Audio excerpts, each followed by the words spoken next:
viens de Normandie. Je suis né là-bas, j'ai vécu là-bas. La Manche, il y a un horizon, et l'horizon, c'est les Amériques. Et très petit, la découverte de l'Amérique, on a envie de se l'offrir.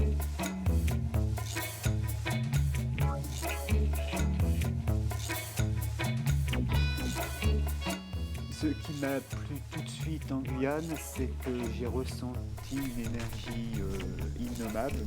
C'est cette forêt, cette nature extrêmement puissante, extrêmement fragile. C'est le bout du monde, mais quelque part, c'est pas le bout du monde. On est à la croisée des mondes. J'ai choisi très rapidement le fait de me mettre à la retraite. Donc je me suis focalisé sur des matières que tout le monde détestait, entre autres les mathématiques.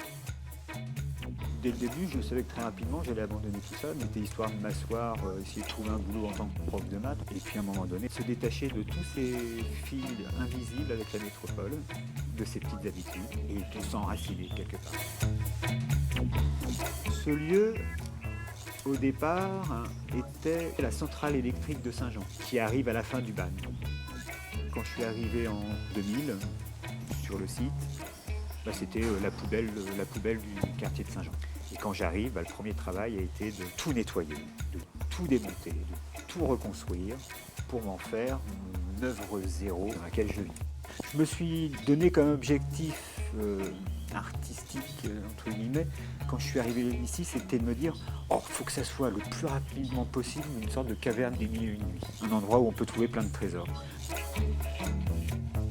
Je me suis inscrit tout de suite à ne pas m'arrêter à une technique picturale. Je me suis dit, on ratisse large. J'utilise toutes les couleurs que je trouve. Et là, ça a commencé comme ça, toutes les couleurs, au bord de la route, je les ai trouvées. Où j'ai participé discrètement au grand nettoyage de l'Ouest Guyane. Dans l'atelier qui paraît un peu foutoir, à quelque chose près, toutes les choses sont à leur place. L'intérêt de la chose, c'est la forme. Après, l'endroit où ça se trouve, c'est accessoire. Aujourd'hui, je n'ai pas le droit de ramasser quoi que ce soit. Parce que ça y est, toutes les couleurs sont là.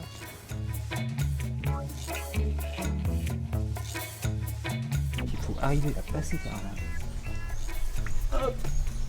Hop. Il faut que j'arrive à sortir du pictural qui m'intéresse. Avec toute la matière qui m'est disposée ici. Maintenant, il faut que je passe à mon troisième cycle. Et mon troisième cycle, il faut que je me sépare des choses.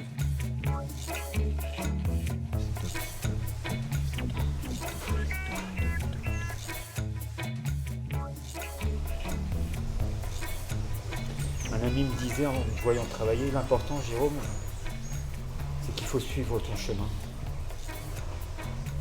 Qu'après, c'est tout un cheminement.